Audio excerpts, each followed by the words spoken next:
ఈ వీడియోలో మనం కాన్సంట్రేషన్కు మనం మర్చిపోయినటువంటి ఒక రహస్యం గురించి మాట్లాడుకుందాం. అది ప్రారంభించిన పనిని పూర్తి చేయడం. స్వామి వివేకానంద పనిని పూర్తి చేయడం అనే అంశాన్ని చాలా విలువైనదిగా భావించారు. ఎందుకంటే పూర్తి చేయని పనులు మన విల్ పవర్ని బలహీనపరుస్తాయి, మనసును చెదరగొడతాయి. ఏకాగ్రత సమస్య చాలాసార్లు పూర్తి కాని పనుల సమస్యగానే ఉంటుంది. అంటే దీని అర్థం మనకి పనులు పూర్తి కావడం లేదు కనుకనే కదా మనకి కాన్సంట్రేషన్ సమస్య ఉంది అని అర్థమవుతుంది.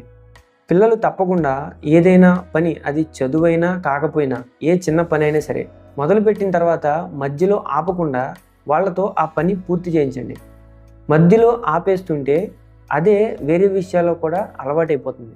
చదువుకునేటప్పుడైనా వాళ్ళు మధ్యలో వదిలివేస్తుంటారు. ఒకవేళ అది మధ్యలో ఆపేస్తే ఏదైనా చిన్న పనిని మందలించాల్సిన అవసరం లేదు. మనం వాళ్ళకి ఇలా చెప్పొచ్చు, ఈ పని ఇంకా మిగిలి ఉంది, మనం పూర్తి చేద్దాం. అలా అని ఏదైనా హోంవర్క్ చేస్తున్నప్పుడు, చదువుకుంటున్నప్పుడు అది పూర్తి అయ్యేదాకా లేవొద్దని గంటల తరబడి కూర్చోబెట్టడం గురించి కాదు. దాని గురించి మనం రాబోయే వీడియోస్లో చెప్తాము. ఒక పిల్లవాడు 20 to 25 minutes మించి ఎక్కువ కాన్సన్ట్రేషన్ చేయలేడు. సో మనం నెక్స్ట్ వీడియోస్లో దాని గురించి తెలుసుకుంటాం. పూర్తి చేసే అనుభవం అనేది ఏదైతే ఉందో అది మనసును ఏకాగ్రతగా ఉంచుతుంది. గుర్తుంచుకోవాల్సిన ఒక మాట, పూర్తి చేసిన ప్రతి పని మైండ్ను క్రమంగా బలపరుస్తుంది. కంప్లీట్ చేయడమే మైండ్ను కాన్సన్ట్రేట్ అయ్యేలాగా చేస్తుంది. Thank you.